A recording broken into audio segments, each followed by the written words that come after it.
सब विचेस अच्छी नहीं होती, कभी कभार वो इंसानों को कर्स दे देती हैं और एक विच का कर्स खत्म करने के लिए या तो किसी की मोहब्बत भरी किस की जरूरत होती है या तो उस विच का दिमाग बदल जाए। या फिर कहानी के शुरू में एक ट्रेन रुकती है और उसमें से गायदी और असफ बाहर निकलते हैं। वो दोनों एक विच की तलाश में वहाँ पे आए होते हैं। वो एक दुकान पे रुकते हैं और उससे पूछने की कोशिश करते हैं, लेकिन दुकान का मालिक कहता है कि ये जो लड़की है तुम लोग इससे पूछ सकते हो, वो मैरी होती है।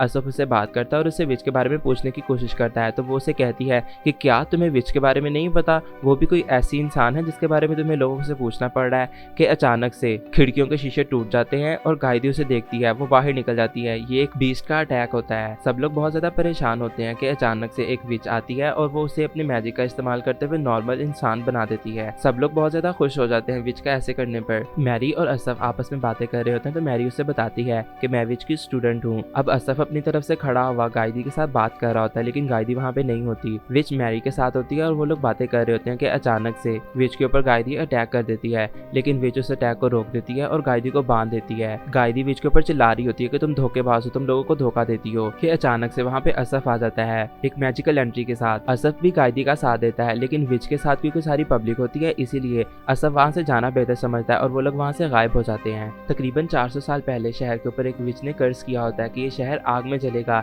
लेकिन कुछ लोग उस विच को पकड़ लेते हैं और उसके कर्ज को सील कर देते हैं और उस विच को मार देते हैं। असफ ये कहानी गायदी को बता रहा होता है और वो लोग उस घर के बाहर खड़े होते हैं जहाँ पे उस मैजिक को सील किया गया होता है। कि अचानक से वहाँ पे कुछ लोग आते हैं और मैरी उनका वेलकम करने के लिए दरवाजे पे आती है और वो उनको देख के बहुत ज्यादा गुस्से में आ जाती है। वो कहती है कि तुम दोनों यहाँ पे करने क्या आए हो? तो गायदी उसे कहती है कि हम लोग अपने अधूरे काम को मुकम्मल करने के लिए आए हैं। तो मैरी उसे कहती है कि तुम लोग कितने बुरे हो, विच कितनी अच्छी है, उसने हमारे पूरे शहर को बचा के रखा हुआ है, वो हमें हमेशा अटैक से बचाती है और तुम लोग उसे ही मारना चाहते हो। तो असफ उससे बात करता है। असफ उसे कहता है कि विचेस पे यकीन नहीं करना चाहिए, उनके पास सिर्फ दो ही चीजें होती हैं, एक खतरा और दूसरा राज। उससे मजीद ये कहता है कि अगर तुम हम पे यकीन नहीं कर रही तो तुम्हें एक विच के ऊपर भी यकीन नहीं करना चाहिए।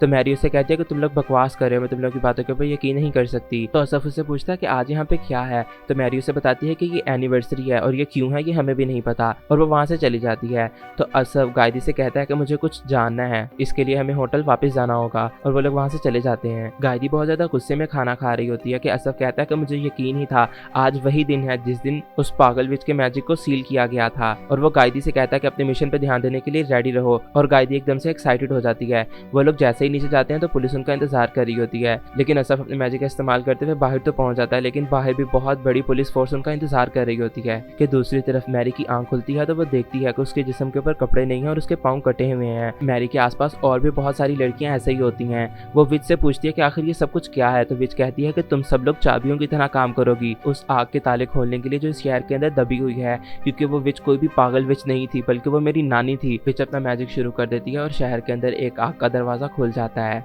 कि अचानक से गायदी उसके ऊपर अटैक कर देती है, लेकिन विच भी बहुत ज्यादा ताकतवर होती है, वो भी उसके ऊपर अटैक कर देती है। गायदी विच के ऊपर दोबारा से अटैक करती है, लेकिन इस बार गायदी को फिर से मुंह की खानी पड़ती है। इस बार विच असफ के ऊपर भी अटैक करती है जो कि मैरी को बचाने वाला होता है। विच असफ से पूछती है कि आखिर तुम लोग हो कौन और तुम लोग चाहते क्या हो? तो असफ उसे कहता है कि मैं इतना बेवकूफ नहीं हूँ कि विच को अपने सारे राज बता दूं। तो विच कहती है कि अब मेरा इंतकाम पूरा होने वाला है। तो मैरी उससे कहती है कि तुम याद करो तुमने इस शहर के लिए कितना कुछ किया है, और जिन लोगों से तुम बदला लेना चाहती हो वो लोग तो कब के मर चुके हैं, आज के लोग तो मासूम हैं। लेकिन विच कहती है कि मुझे इस सबसे कोई मतलब नहीं है, मुझे तो बस अपना इंतकाम लेना है। विच एक दूसरा दरवाजा भी खोलने वाली होती है कि अचानक से गायदी आ जाती है और गायदी कहती है कि मैं विच से नफरत करती हूँ। तो विच उसे कहती है कि आखिर मैंने तुम्हारा बिगाड़ा क्या है? तो गायदी उसे अपनी गर्दन के ऊपर निशान दिखाती है जो कि एक विच का कर्ज होता है। विच हंसती है और वो उसे कहती है कि मैंने ये कर्ज तुम पे नहीं किया, और अगर तुम इस कर्ज को खत्म करना चाहती हो तो उसकी दो रीजन ही हैं। पहली, या तो तुम्हें कोई चाहने वाला किस करे, या तो फिर उस विच का दिमाग बदल जाए, लेकिन मैं तो वो विच हूँ ही नहीं। कि गायदी विच की तरफ भागती है, लेकिन विच गायदी के ऊपर एक बार फिर से अटैक कर देती है।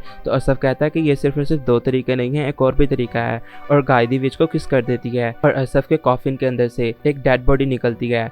और विच को यह बात पता चलती है कि वो असली गायदी है। विच एक बार फिर से गायदी के ऊपर अटैक करने की कोशिश करती है, लेकिन गायदी सामने आती है और उसे एक जोरदार मुक्का मारती है और विच की हालत खराब हो जाती है। असफ गायदी की डेड बॉडी को उठाकर लेके जा रहा होता है। अब वो लोग शहर के बाहर खड़े हुए शहर को देख रहे होते हैं और उसकी आग थम चुकी होती है, लेकिन गायदी को बहुत ज्यादा गुस्सा होता है क्योंकि इस बार भी उसका कर्ज सिर्फ थोड़ी देर के लिए ही हटा होता है। और असफ अपनी आखिरी मुलाकात को मैरी के साथ सोचता है, जहाँ पे वो लोग मैरी को बताते हैं कि हम लोग मैजिक एसोसिएशन से हैं जो पागल विचेस का दिमाग ठिकाने लाते हैं। और अब गायदी और असफ वहाँ से निकल जाते हैं इस उम्मीद से कि वो एक दिन उस स्विच को ढूंढ लेंगे। ऐसे जादुई हथियार जिनके इस्तेमाल करने से इंसानों को मना किया गया है वो इंसानों को ताकत तो देते हैं, लेकिन बदले में वो इंसानों से ऐसी कुर्बानी मांगते हैं जो कि बहुत बड़ी होती है। रात के वक्त एक लड़की अपनी कोलीग को गुड बाय कहकर घर जा रही होती है कि वो रास्ते के अंदर बहुत ज्यादा कौवों को देखती है कि अचानक से एक सड़क के ऊपर उसके ऊपर अटैक हो जाता है और वो मारी जाती है। गायदी और असफ एक काम पर होते हैं जहाँ पर उन्हें बताया जाता है कि इस घर के मालिक के पास बहुत ज्यादा पेट्स हैं, लेकिन उनमें से एक पेट जो कि भाग गया है उसे इन्हें कैद करना होगा।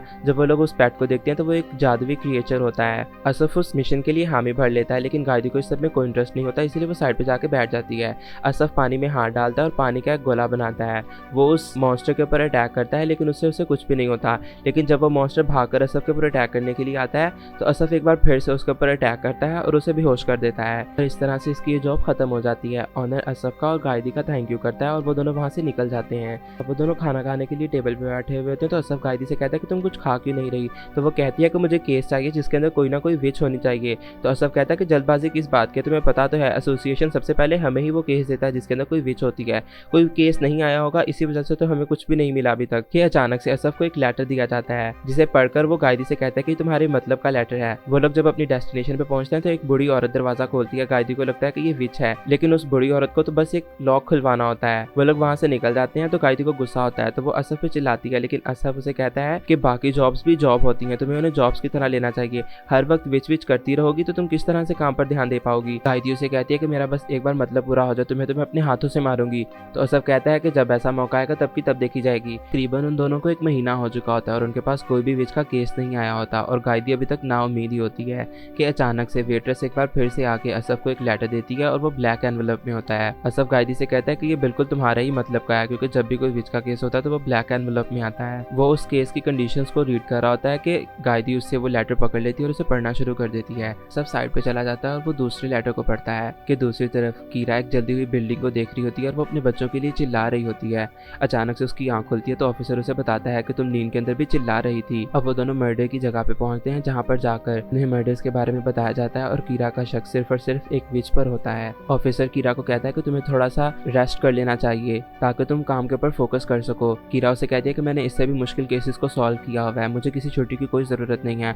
वो वहाँ से जा रही होती है कि गायदी और असफ रास्ते में किसी न्यूज को पढ़ रहे होते हैं। कीरा का ध्यान उन दोनों की तरफ जाता है तो वो उनसे पूछती है कि आखिर तुम दोनों कौन हो। कीरा को वो दोनों सस्पिशियस लग रहे होते हैं इसलिए वो मैजिक करने की कोशिश करती है, लेकिन असफ उसे कहता है कि तुम्हें मैजिक करने की कोई जरूरत नहीं है, हम तुमसे इस विच के केस के बारे में बात करने के लिए आए हैं। अब वो लोग एक रेस्टोरेंट में जाते हैं जहाँ पर जाकर असफ लोग बहुत सारा खाना ऑर्डर कर लेते हैं। अब असफ और कीरा आपस में बातें करना शुरू कर देते हैं तो कीरा कहती है कि मैं इस केस के बारे में तुम लोगों को तब तक कुछ नहीं बताऊंगी जब तक तुम लोग मुझे अपने बारे में कुछ नहीं बताओगे। तो असफ को ना चाहते हुए भी उसे बताना पड़ता है कि गायदी के ऊपर एक कर्ज है जिसे खत्म करने के लिए उन लोगों को एक विच की जरूरत है। कीरा उनकी बात के ऊपर यकीन कर लेती है और वो उनसे कहती है कि केस के बारे में कल को बात करेंगे और वो वहाँ से उठ के चली जाती है। कि दूसरी तरफ शहर में एक और मौत हो जाती है बहुत खौफनाक तरीके से। अब अगले दिन वो लोग गाड़ी में जा रहे होते हैं तो कीरा उनको बताती है कि जितने भी मर्डर्स हुए हैं उन सब के बाद वहाँ पे कुछ ना कुछ लिखा हुआ मिलता था और वो सब की सब बातें विच की तरफ पॉइंट करती हैं। अब वो लोग एक जगह पे जाते हैं जहाँ पर जाके कीरा उनको बताती है कि यहाँ से वो बुक मिलती है जिसके ऊपर वो सारी की सारी बातें लिखी हुई थी। असफ को उसकी रिसर्च के ऊपर बहुत ज्यादा फख्र होता है। गायदी आगे बढ़ती है और उसे कुछ अजीब सा लग रहा होता है तो वो वहाँ का दरवाजा तोड़ देती है और वो असफ लोगों से कहती है कि तुम लोग अंदर जाओ। जब असफ और कीरा अंदर जाते हैं तो उन लोगों को अंदर से बहुत ज्यादा स्मेल आती है और वहाँ पर एक डेड बॉडी भी होती है। कीरा बहुत मायूस होकर बैठी हुई होती है। असफ उसे बातें करने की कोशिश करता है कि अचानक से उसे फोन आता है और उसे पता चलता है कि शहर के अंदर एक और खून हो गया है। अब रात को कीरा असफ लोगों को ड्रॉप करती है और गायदी से कहती है कि मुझे यहाँ से कुछ अजीब सा फील हो रहा है और उनके इर्द गिर्द बहुत सारा धुआं हो जाता है। गायदी उस स्विच के पीछे भागती है, लेकिन जब वो स्विच के ऊपर अटैक करने वाली होती है तो वो विच वहाँ से गायब हो जाती है। गायदी की हालत खराब होती है और वो कहती है कि जब से हम लोग इस औरत से मिले हैं मुझे तब से लग रहा है कि कोई ना कोई हमारा पीछा कर रहा है। अब वो लोग फिर से कीरा से मिलते हैं और कीरा गायदी की हालत देख के पूछती है कि आखिर तुम्हें हुआ क्या है। तो वो लोग उसे सारा कुछ बताते हैं। वो लोग कीरा से पूछते हैं कि अगर तुम्हें कुछ पता है तो तुम हम बता सकती हो। कीरा अब उन्हें कहानी शुरू से बताना शुरू करती है। वो कहती है कि एक दिन जब मैं ऑफिस से घर जल्दी वापस जाने के चक्करों में थी तो मुझे पता चलता है कि मेरे घर के ऊपर अटैक हुआ है और मेरा घर पूरी तरह से जल जाता है। मेरे दोनों बेटे शुल्क और लॉरेन उसी आग के अंदर जलकर खत्म हो जाते हैं। उसके बाद जब मैं उस स्विच को पकड़ने की कोशिश करती हूँ तो मेरा दोस्त, मेरा बॉयफ्रेंड जॉयडन भी मारा जाता है। कीरा को बहुत ज्यादा गुस्सा होता है स्विच के ऊपर क्योंकि उस स्विच की वजह से उसके सारे चाहने चाहने वाले इस दुनिया से जा चुके होते हैं और वो असफ से कहती है कि मैं उस विच को किसी भी कीमत पर मार कर रहूंगी और उसे अपना बदला लूंगी। गायदी भी उनके पास आके खड़ी हो जाती है कि अचानक से ऑफिसर उनको बताता है कि ऑफिस के अंदर उनको एक नोट मिला है जो ये कहता है कि 3 दिन बाद विच यहाँ पर आएगी। विच को पकड़ने की सारी तैयारियां हो चुकी होती हैं कि कीरा गायदी के पास आती है और वो उसे कहती है कि तुम अपना कर्ज खत्म करने के लिए किसी चाहने वाले को किस करने के लिए कह सकती हो, या तो फिर उस विच को ढूंढो जिसने तुम्हारे ऊपर ये मैजिक किया है ताकि तुम उसे मना सको। लेकिन गायदी उसे कहती है कि इसके अलावा और भी बहुत सारे रास्ते हैं। तो असफ कहता है कि जब हम तीसरा रास्ता आजमाएंगे तो तुम देख लेना कि क्या होगा। कि अचानक से विच वहां पर आ जाती है और वो अपना अटैक करना शुरू कर देती है। गायदी उसके पीछे भाग रही होती है लेकिन वो विच वहां से अचानक से गायब हो जाती है। असफ वहां पे खामोशी से खड़ा हुआ था और वो कहता है कि यहाँ पे जितने भी सारे कौवे हैं मैं उनकी नजर से देख सकता हूँ कि वो विच कहाँ पे है, तो चलो आओ अब उस विच के ठिकाने पे चलते हैं। जब वो लोग वहाँ पे पहुंचते हैं तो गायदी को पता चलता है कि वहाँ पे एक नहीं बल्कि 2 इंसान हैं और वो विचेस नहीं है। जब कीरा उनको देखती है तो वो शुल्क और लॉरेन होते हैं उसके बेटे। कीरा बहुत ज्यादा परेशान होती है तो असफ उसे बताता है कि इनके हाथों के अंदर जो किताबें हैं वो जादुई हैं और इन किताबों को इस्तेमाल करने वाले को ताकत तो मिलती है लेकिन बदले में उन्हें इस किताब को भी कुछ देना होता है। शुल्क और लॉरेन कीरा को बताते हैं कि उन्हें ये किताबें उसी के डाइस से मिली थी। तो असफ उन्हें बताता है कि तुम दोनों बहुत कमजोर हो इस वक्त हमारा मुकाबला करने के लिए, क्योंकि जिन डेड बॉडीज को उसने मारा होता है वो तो सारी की सारी नकली होती हैं। अब गायदी उनके ऊपर अटैक करती है और उनकी हालत खराब कर देती है। कीरा उन दोनों से पूछती है कि आखिर उन्होंने ऐसा क्यों किया, तो वो उन्हें बताते हैं कि उनके लिए सिर्फ और सिर्फ वो एक लड़की थी और वो उसके जिस्म को हासिल करना चाहते थे, इसीलिए उन्होंने जूडन को भी मारा। कीरा को गुस्सा आता है और वो उन्हें खत्म कर देती है। असफ और गायदी आपस में खड़े हुए बातें कर रहे होते हैं और गायदी को असफ के ऊपर बहुत ज्यादा गुस्सा होता है क्योंकि असफ को पहले से ही पता होता है कि यहाँ पे कोई भी विच नहीं है। कीरा उनके पास आती है और असफ उसे बताता है कि हम उन दोनों किताबों को यहाँ से लेकर जा रहे हैं और तुम्हें जब भी हमारी जरूरत हो तुम हमें बुला सकती हो। और कीरा उनको गुड बाय कहकर वहाँ से चली जाती है।